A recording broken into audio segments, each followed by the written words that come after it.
I'm Tom Fox, the Compliance Evangelist, and I'd like to welcome you to an exploration of Hallmark number 2 under the 10 Hallmarks of an Effective Compliance Program, Code of Conduct, Policies and Procedures, and Internal Controls.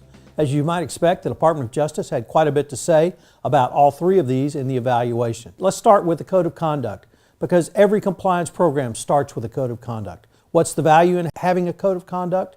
Well, it sets forth the standards of conduct that the company demonstrates are its ethical values throughout the system, throughout the company, throughout the entire organization. The code is meant for all employees, literally from the boardroom to the shop floor. First and foremost, the standards of a code of conduct demonstrate a company's overarching ethical attitude and its system-wide approach to ethics, applicable laws, and regulations. Your code of conduct is for all employees and all representatives of your organization, and indeed those who do work for your organization, literally from the boardroom to the shop floor. Management, vendors, suppliers, independent contractors are all groups which your code of conduct should apply to. Your code of conduct should be your conduct that will be held to literally across the globe for your company. But the code of conduct is only the starting point, because you have to have policies and procedures to implement your code of conduct. Policies are additional and more detailed statements that you would make to specific issues that would pop up, certainly around anti-bribery and anti-corruption, such things as gifts, entertainment, travel, expediting payments, extortion payments, and the like.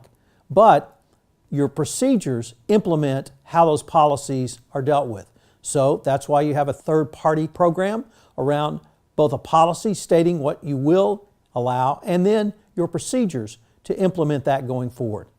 So your policies and procedures follow on to your code of conduct, and they're certainly an integral part. They're the first line of defense when the government comes knocking, and any exception granted under your policies and procedures must be reviewed by an appropriate level of management, and it must be approved in writing. Because, as you know, the 3 most important parts of any compliance program are to document, document, document. The evaluation of corporate compliance programs is very thorough in its discussion of policies and procedures, and indeed it had its largest number of questions under these prongs. So it is something the government's looking at. What's the design, what's the accessibility, and what's the operational integration of your compliance program. Following the code of conduct, following policies and procedures, comes internal controls. Internal controls indeed form the backbone of your compliance program. They are financial controls and compliance controls. You should work very diligently to implement effective internal controls. All of this is laid out in much greater detail in my new book, The Complete Compliance Handbook. The Complete Compliance Handbook will be published by Compliance Week in April of 2018. It's available for pre-sale now on my website, www.fcpacompliancereport.com. This is Tom Fox, the Compliance Evangelist. I hope you will join me for the next episode, Hallmark number 3.